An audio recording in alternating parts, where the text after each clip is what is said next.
Taobao'da ko'pchilik faqat narxiga qarab mahsulot tanlaydi. Shu sabab sifatsiz mahsulot keladi. Bugun sizga bitta usulni ko'rsataman, shundan keyin adashmaysiz. Telefonimizda oldin VPN ni yoqib olamiz. Shundan keyin Taobao programmasiga kiramiz. Kirganimizda shu ko'rinish chiqadi. Bu yerdan biz o'zimizga kerakli tovarni qidiramiz. Pastroqqa tushamiz. Mana shu tovarlar menga yoqdi va men buni sifati qanaqa ekanligini tekshirishim kerak. Buning uchun men birinchi navbatda tovarga qancha odam to'lov qilganini ko'raman. Mana belgilab qo'yganman. Tovarga qancha odam to'lov qilgani shu qismida yozilgan bo'ladi. To'lov qilingan soni ko'p ekan, shuning uchun shu rasm ustiga bosamiz. Yana bir marta rasm ustiga bosamiz. Bu yerda men ahamiyat beradigan narsa shu qismda turgan raqam.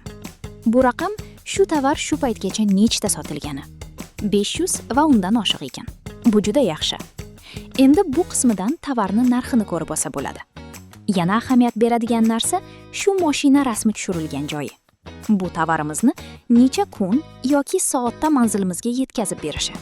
Bu qismini albatta tarjima qilib ko'ringlar, chunki bir xillada bu qismida 48 soat emas, 48 kun yozilgan bo'lishi mumkin. Hozir 48 soatda yetkazib berilishi yozilgan ekan, bu juda zo'r. Endi pastki qismiga tushamiz.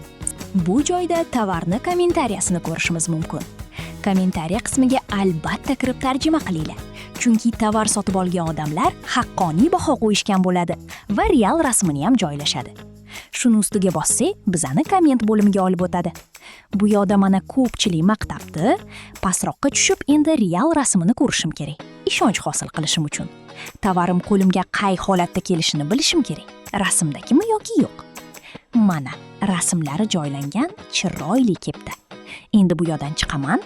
Bu yerda ahamiyat beradigan narsam magazinchining do'koni haqida ma'lumoti. Bu yerda mana yulduzchalar bor. Bu magazinchining reytingi hisoblanadi. Buni ham albatta ko'rish kerak. Bu yerda yulduzchalar ko'p ekan. Demak, ishonchli magazin ekan. Qo'rqmasdan bu do'kondan tovar olsam bo'ladi. Agar yulduzchasi 2 yoki 3 bo'lsa, bu do'kondan narsa olish kerak emas. Uni tovari qancha arzon bo'lsa ham ishonish kerak emas. Kamida yulduzcha 3,5 bo'lsa bo'ladi. Hattoki 4 bo'lish kerak. Endi yana pastroqqa tushamiz. Bu yoqda olgan odamlarning bo'yi va vazni keltirilgan. Bu yoqda ular olishgan tovar razmeri keltirilgan. Pastroqqa tushsak, mana. Tovarni razmerini o'zimizga mos qilib tanlashimiz uchun qaysi razmer bo'yi va og'irligi qancha bo'lgan insonga tushishi haqida standart o'lchovi.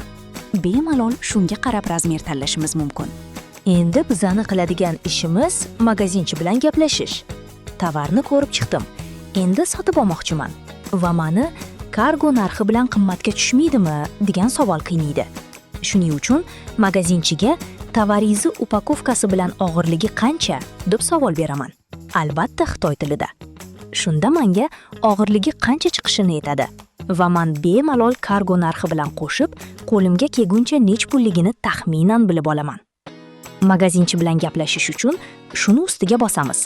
Bu yerda shu chiqsa, shuni bosamiz. Va mana shu qismiga bemalol savollarimizni yozishimiz mumkin. Zakaz urishga kelsa, shu savatchani ustiga bosamiz. Bu yerdan biz razmeri va ranglarini nechta kerakligini belgilaymiz. Bu nechta kerakligi, bu razmerlari, bular esa tovar rangi va sonlari. Bu yerda ikkitasini beryapti, ikki xil rangda. Xolisinglar shundan olsanglar bo'ladi yoki pastrog'ida bittaligi ham bor. Nima kerakligini tanlaganinglardan keyin tepa qismida narx chiqazib beradi. Keyin shuni bosib to'lov qismiga o'tiladi. Video foydali bo'lsa, like bosing. Kanalga obuna bo'lib, yangi videolarni o'tkazib yubormang.